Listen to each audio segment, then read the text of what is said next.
Hello guys, welcome to my YouTube channel Let's Cognize. Today our topic is nativization of English in post-colonial India. Today हम discuss करेंगे nativization को.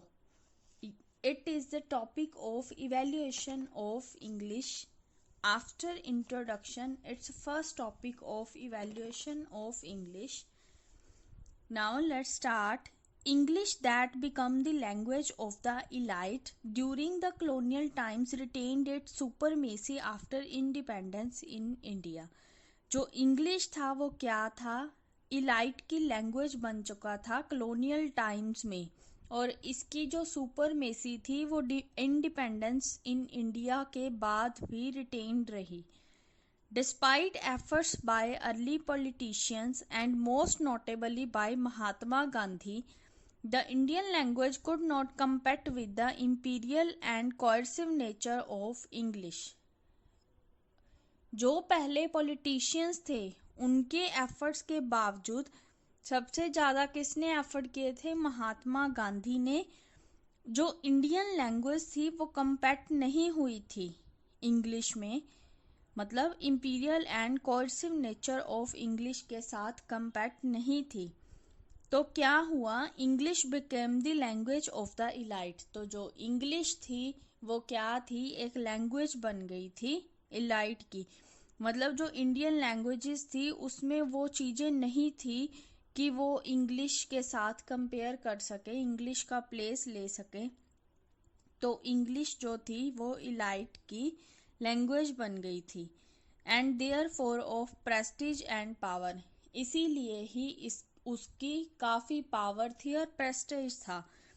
It must be remember that English that we had inherited from our colonial master is not the English that we see spreading creatively all over the subcontinent today.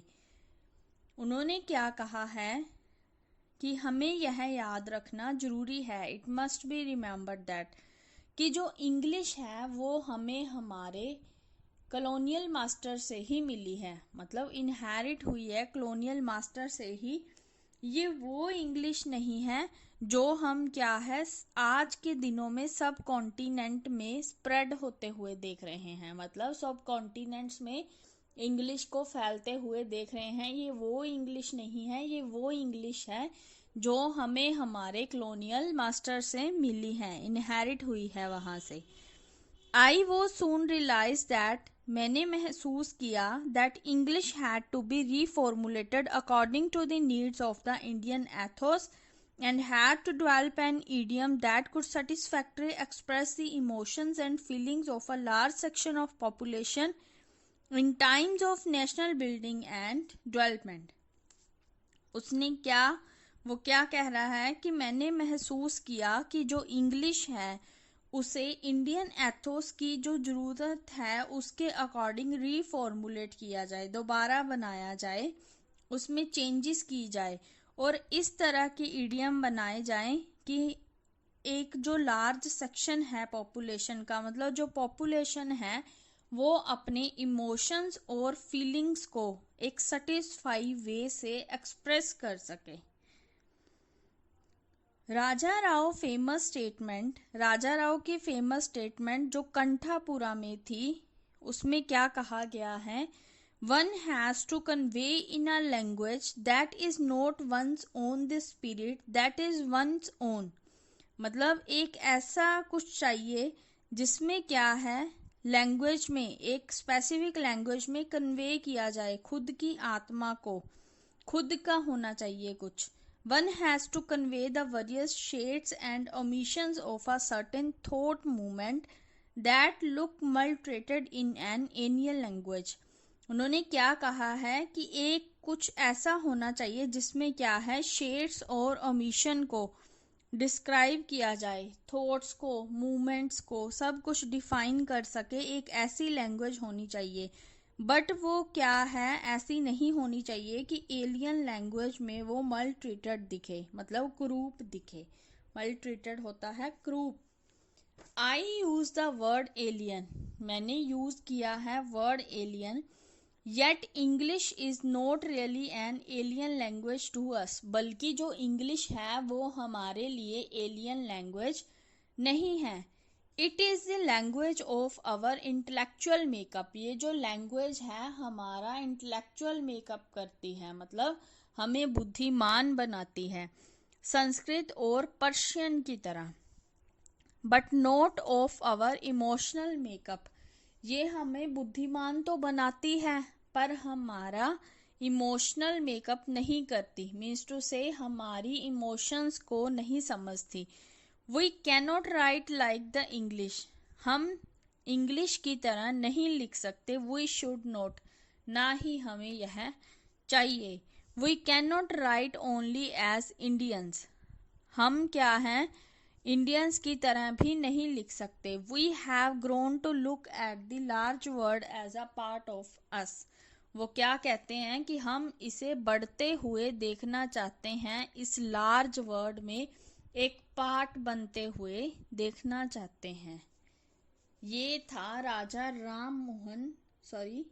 Rao का famous statement English के related, जो किसको forward किया था, कंठापुरा को।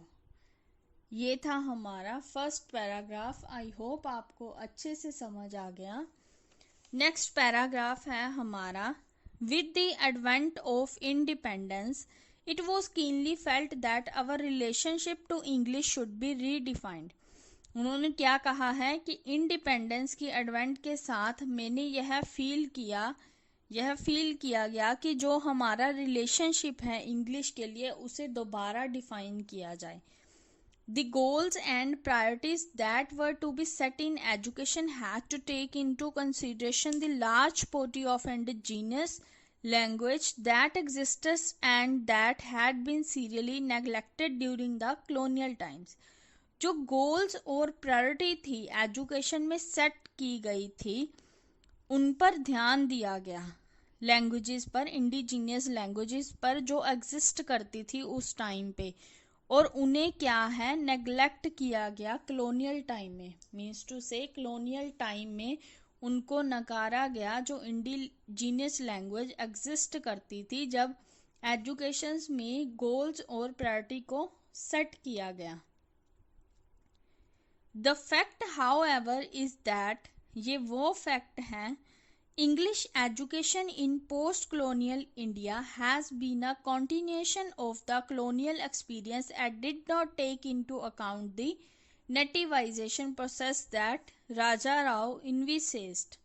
इसमें उन्होंने क्या कहा है, ये वो फैक्ट है जिसमें क्या है, जो इंग्लिश एजुकेशन थी पोस्ट कॉलोनियल इंडिया में, वो क्या है, कॉन्टिन्यूएशन है कॉलोनियल एक्सपीरियंस में, मीन्स टू से वो निरंतर चलती आ रही है कॉलोनियल एक्सपीरियंस के साथ, और उसे नेटिवाइजेशन की प्रोसेस में नहीं लिया गया। English is still the language, English तब अब भी वही लैंग्वेज है जो एग्जामिन करती है स्टूडेंट्स को यूनिवर्सिटीज़ में, examine students in universities, conduct through its use foreign affairs and transact business with the world outside. The number waiting to learn English are increasing today, every day. मतलब English को सीखने का जो interest है लोगों का, students का, universities का, स्कूल्स का, वो क्या है, दिन ब दिन बढ़ता ही जा रहा है। ये था हमारा सेकंड पैराग्राफ। आई होप आपको ये अच्छे से समझ आ गया। इसमें क्या है, पोस्ट कॉलोनियल इंडिया में जो इंग्लिश एजुकेशन के बारे में बताया है उसमें निरंतरता दिखाई गई है, कॉन्टिन्यूएशन दिखाई गई है कॉलोनियल एक्सपीरियंस की, और ये भी दिखाया गया है कि ये नेटिवाइजेशन प्रोसेस में नहीं है जो राजा राव ने इन्विसेट किया है। आई होप आपको ये पैराग्राफ अच्छे से समझ आ गया। नाउ हम स्टार्ट करते हैं नेक्स्ट थर्ड पैराग्राफ।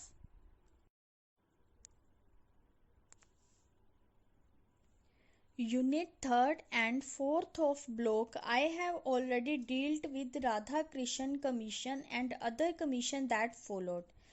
थर्ड और फोर्थ यूनिट है जो ब्लॉक की, उसमें हमने ऑलरेडी डील किया है। किसके बारे में पढ़ा था, Radhakrishnan Commission and other commissions. Suffice is to say that the first education commission set up in free India was the University Education Commission. इसमें क्या कहा गया है कि जो फर्स्ट एजुकेशन कमीशन है उसे फ्री इंडिया में सेट किया गया। वो कौन सा कमीशन था? यूनिवर्सिटी एजुकेशन कमीशन था, जिसे क्या कहा जाता था? राधाकृष्णन कमीशन। उसे राधाकृष्णन कमीशन कब से कहा जाने लगा? After it's chairman doctor S Radhakrishnan, जब उनकी चेयरमैन किनको मिली? डॉक्टर एस राधाकृष्णन को। The commission submitted its report इन 1949। इनकी जो रिपोर्ट थी कमीशन की वो 1949 में सबमिट की गई। It was a territory level. ये कौन सा लेवल था? टेरिटरी लेवल था। दैट रिसीव्ड अटेंशन फर्स्ट, जिसे क्या है? फर्स्ट अटेंशन, फर्स्ट इस पर ध्यान दिया गया। The committee on primary education was appointed only in 1951। जो कमेटी थी प्राइमरी एजुकेशन की, कमेटी ऑन प्राइमरी एजुकेशन, उसे अपॉइंट किया गया 1951 में, और सेकेंडरी एजुकेशन कमीशन को 1 साल बाद अपॉइंट किया गया। It is again an interesting fact. ये दोबारा एक इंटरेस्टिंग फैक्ट था, जिसमें क्या थी? कंपोजिशन की गई फर्स्ट एजुकेशन कमीशन की, जिसमें मोस्टली क्या थे? एजुकेशनलिस्ट थे और लिबरल इंटेलेक्चुअल्स थे। It should have conceived the role of university education in broad universalist terms rather than in relation to the immediate social, political and linguistic need. इसमें उन्होंने क्या बताया है कि ये एक ऐसा एजुकेशन कमीशन था जिसमें एजुकेशनिस्ट और लिबरल इंटेलेक्चुअल्स थे, जिन्होंने किस चीज का रोल प्ले किया था? बोर्ड में यूनिवर्सिटी एजुकेशन का और यूनिवर्सलिस्ट टर्म्स का, किनकी बजाय? Social, political and linguistic needs की बजाय उन्होंने यूनिवर्सलिस्टिक टर्म्स का रोल प्ले किया था। In other words, the commission did not go into detail, contending itself with a general, often vague formulation like the awakening of the innate ability of man and woman. अगर दूसरे शब्दों में कहा जाए तो ये जो कमीशन है इसे डिटेल में डिस्कस नहीं किया गया। इसमें क्या है? खुद को जनरल के साथ और किसकी फॉर्मुलेशन की गई? Ability of man and women की एबिलिटी की अवेकनिंग की गई। और क्या कहा गया है कि लाइफ को आत्मा के साथ जीना है। किसको डेवलप करके? बुद्धि को, विजडम को डेवलप करके। द सेकेंडरी एजुकेशन कमीशन, जो सेकेंडरी एजुकेशन कमीशन था वो 1952 और 53 में था। ये क्या था? was perhaps the first official body to concern itself with the method of teaching material for teaching and evaluation system. ये जो सेकेंडरी एजुकेशन कमीशन था इसमें क्या क्या था? एक तो मेथड्स ऑफ टीचिंग थे, मटेरियल था टीचिंग के लिए, और एवोल्यूशन सिस्टम था। That is what the commission had to say about the educational method. ये क्या है? ये वही है जिसमें कमीशन ने क्या कहा है एजुकेशनल मेथड के बारे में। नाउ हम रीड करते हैं कि क्या कहा गया है। एनी मेथड, कोई भी मेथड, गुड और बैड, चाहे गुड हो चाहे बैड हो, चाहे अच्छा हो चाहे बुरा हो, link up the teacher and his pupils, क्या है? टीचर्स को प्यूपिल्स के साथ जोड़ता है, मतलब टीचर को स्टूडेंट्स के साथ एक ऑर्गेनिक रिलेशनशिप के साथ, जिससे क्या है? म्यूचुअल इंटरेक्शन होती है। Every teacher and educationist knows that, हर टीचर और एजुकेशनिस्ट को पता होता है कि क्या बेस्ट करिकुलम है और क्या मोस्ट परफेक्ट सिलेबस है। ये तब तक डेड रहेगा जब तक इसे राइट वे नहीं दिया जाता, मतलब जब तक एक टीचर अच्छे से टीच नहीं करता और टीचर को पढ़ाने की राइट काइंड्स नहीं पता, ये तब तक सब कुछ क्या है? डेड रहेगा। उन्होंने यही कहा है। आई होप आपको ये पैराग्राफ अच्छे से समझ आ गया। इसमें हमने डिस्कस किया है राधा कृष्ण कमीशन के बारे में और सेकेंडरी एजुकेशन कमीशन के बारे में, और सेकेंडरी एजुकेशन कमीशन की ऑफिशियल बॉडी से जो भी कंसर्न करता था। क्या था इसमें? मेथड ऑफ टीचिंग और मटेरियल फॉर टीचिंग और इवैल्यूएशन सिस्टम को दिखाया गया है। और इस कमीशन ने जो भी एजुकेशनल मेथड के बारे में कहा है वो हमने लास्ट 5 लाइंस में डिस्कस किया है। सो नाउ नेक्स्ट पैराग्राफ है, the commission insisted that emphasis in teaching should shift from the verbalism and memorization to learning through a purposeful, concrete and realistic situations, and for this purpose the principle of activity method and project method should be assimilated in school practice. It is hard to understand why many of the recommendations of this commission have not been fully implemented. इसमें क्या है, किस चीज को insist किया है इस commission ने? टीचिंग की मेथड को इसमें शिफ्ट किया गया है वर्बलिज्म से मेमोराइजेशन में, लर्न करने के पर्पस से, मतलब किस तरीके से लर्न किया जाए। उनका मेन प्रिंसिपल क्या था? Activity method and project method, मतलब स्कूल्स में एक्टिविटी मेथड और प्रोजेक्ट मेथड को अप्लाई किया जाना चाहिए। इसे समझना थोड़ा सा हार्ड है, बट कमीशन ने इसे रेकमेंड किया है और उन्होंने ये भी कहा है कि इसे अब तक इम्प्लीमेंट क्यों नहीं किया गया।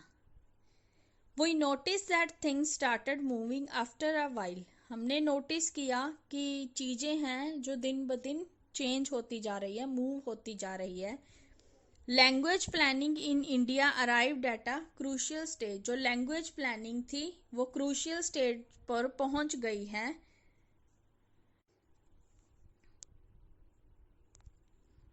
We noticed that things started moving after a while. Language planning in India arrived at a crucial stage during the 60s. जो लैंग्वेज प्लानिंग थी इंडिया में वो क्रूशियल स्टेज पर पहुंच गई थी 60s के टाइम पे।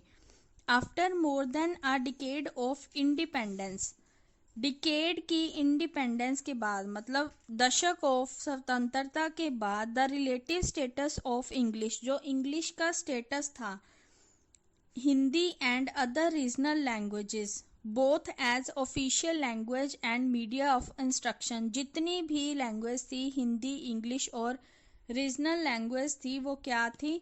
दोनों क्या थी? ऑफिशियल लैंग्वेज थी और मीडिया ऑफ इंस्ट्रक्शन के लिए यूज की जाती थी। वो still not clear in the minds of the people और इवन इन ऑफिशियल डॉक्यूमेंट, ये अभी भी लोगों के दिमागों में क्लियर नहीं है और ऑफिशियल डॉक्यूमेंट में भी नहीं देखी गई। द एंटी हिंदी रायट्स, जो हिंदी के विरोधी दंगे थे साउथ में, स्पेशली इन तमिलनाडु, मतलब ये मोस्टली जो दंगे होते थे हिंदी के वो तमिलनाडु में होते थे। एज वेल एज वो दंगे किस पर बेस थे? कौन सा कैंपेन था? अंग्रेजी हटाओ का। In some parts of the north lent urgency to the problem. The conference of the chief minister in 1961, जो कॉन्फ्रेंस हुई थी चीफ मिनिस्टर की 1961 में, उसमें क्या था? 3 लैंग्वेजेस फॉर्मूला को स्कूल्स में यूज करने के लिए रेकमेंड किया गया था। उसके लिए उन्होंने कुछ पॉइंट्स दिखाए थे जो जरूरी थे 3 लैंग्वेज फॉर्मूला में डिस्कस करने के लिए। ये था हमारा पैराग्राफ। इसमें हमें एंटी हिंदी राइट्स के बारे में डिस्कस किया है और कैंपेन को, अंग्रेजी हटाओ को, और क्रूशियल स्टेज बताई गई है 60s के ड्यूरिंग।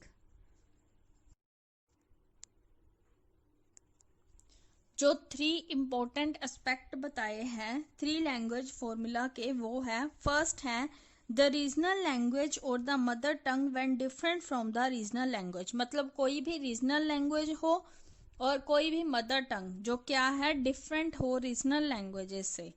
सेकंड है हिंदी और any other Indian language in Hindi speaking areas, चाहे तो हिंदी लैंग्वेज हो या फिर उस एरिया में हिंदी के अलावा कोई भी लैंग्वेज बोली जाती हो।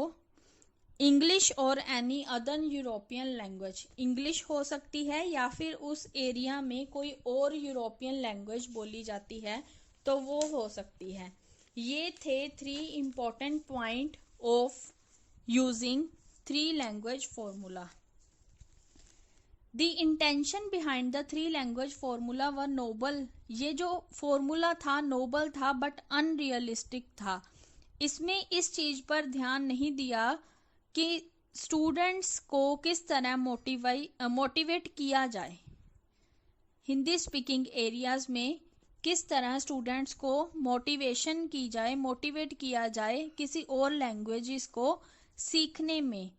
The continuing political opposition in Tamil Nadu to introduction of Hindi, और इसका रिजल्ट क्या था? पॉलिटिकल अपोजिशन थी, विरोधी थे तमिलनाडु में, जिसमें किस चीज की इंट्रोडक्शन की बात की गई थी? हिंदी लैंग्वेज की। No wonder that the 3 language formula was not uniformly adopted at any rate in the areas where it mattered most. यह हैरानी की बात नहीं है कि 3 लैंग्वेज फॉर्मूला को अडॉप्ट नहीं किया गया। नेक्स्ट है द कोठारी कमीशन 1966, इसे दोहराया गया। 3 लैंग्वेज फॉर्मूला को 1960s to the 1960s English language teaching, उन्होंने क्या रिसीव किया? एक नई प्रेरणा, न्यू इम्पीटस रिसीव किया। इंग्लिश लैंग्वेज टीचिंग इंस्टीट्यूशन की इस्टेब्लिशमेंट से उन्होंने एक नई प्रेरणा ली 1954 में। फिर उन्होंने 1958 हैदराबाद में, उसे बाद में किस चीज का नाम दिया गया? Central institute of English and foreign language all over the country in collaboration with the British council. जितनी भी कंट्री थी उन सभी ने ब्रिटिश काउंसिल में सहयोग दिया। इस पैराग्राफ में उन्होंने हमें प्रेरणा के बारे में बताया है और 3 लैंग्वेज फॉर्मूला को रीइटरेट किया गया है, दोहराया गया है कोठारी कमीशन द्वारा। जो भी English language teaching institution establish किए गए थे उनसे हमें काफ़ी प्रेरणा मिली है। The next landmark in the history of English education in post colonial India was the national policy on education and the programme of action. जो लैंडमार्क था हिस्ट्री ऑफ इंग्लिश एजुकेशन का पोस्ट कॉलोनियल इंडिया में, वो क्या था landmark? National policy on education and the programme of action. ये जो policy थी ये अलग नहीं थी कोठारी कमीशन से, बस इस पर सबसे ज्यादा इम्फेसिस किस पर दिया गया? मेजर एफर्ट्स पर जो डायरेक्ट किया गया। इसमें किस चीज पर ध्यान दिया गया कि टीचिंग मेथड को ट्रांसफॉर्म किया जाए, मतलब चेंजेस किए जाए टीचिंग मेथड्स में। और क्या थे? अर्जेंट स्टेप्स लिए गए सिस्टम को फॉर्म करने में अच्छे से, मतलब ऐसे कदम उठाए गए कि कोई भी सिस्टम टीचिंग का डिग्रेड ना होए, मतलब नीचे की तरफ ना झुके।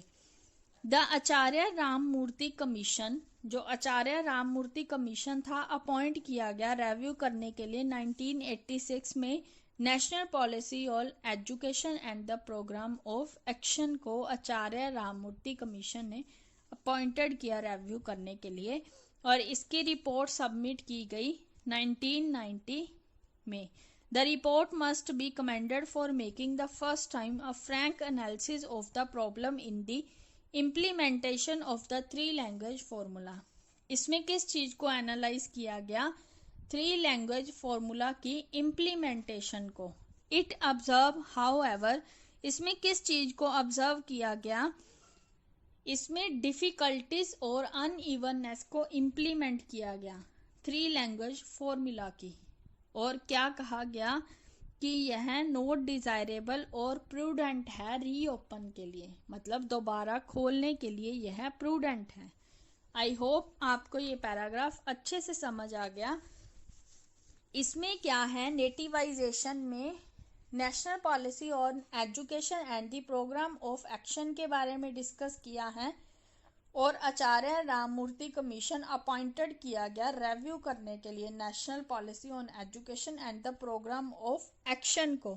और इसमें क्या है, एनालाइज की गए और एफर्ट्स किए गए। एनालाइज किया गया 3 लैंग्वेज फॉर्मूला को और कदम उठाए गए टीचिंग मेथड्स की ट्रांसफॉर्मेशन के लिए, और स्टेप्स टेक किए गए कि ये जो सिस्टम है इसे बचाया जाए और डिग्रेड ना होने दिया जाए। सो लास्ट पैराग्राफ है हमारा इस टॉपिक का, the brief survey of the development of English teaching and learning in post colonial India provide us with the paradigm shift from learning the language for its humanistic values to learning the language for a special purpose। सर्वे के according क्या है जो English teaching and learning की development हुई है post colonial India में, वो क्या है, उसका एक पैराडिगम है जिसमें क्या बताया गया है कि लैंग्वेज की वैल्यूज को, ह्यूमनिस्टिक वैल्यूज को समझना होगा और एक स्पेशल पर्पस के लिए यूज करना होगा जिससे हम अपने इमोशंस को फ्रीली एक्सप्रेस कर सकें। The English that Macaulay wanted to teach with its imperialistic agenda, जो इंग्लिश थी वो मकोले क्या चाहता था, एक इंपीरियलिस्टिक एजेंडा के साथ टीच करना चाहता था इंग्लिश को, has given way to more native curriculum and methods of teaching. वो खुद के मेथड्स बताना चाहता था, अपने खुद के मेथड्स के अकॉर्डिंग इंग्लिश टीच करना चाहता था। However, the stranghold of English on contemporary education is still quite strong and weak। जो एजुकेशन है वो अभी भी क्या है, काफी स्ट्रॉन्ग है। Thinking citizen must undertake a searching scrutiny of the crisis in contemporary English education in India caused by the lapse in our cultural memory।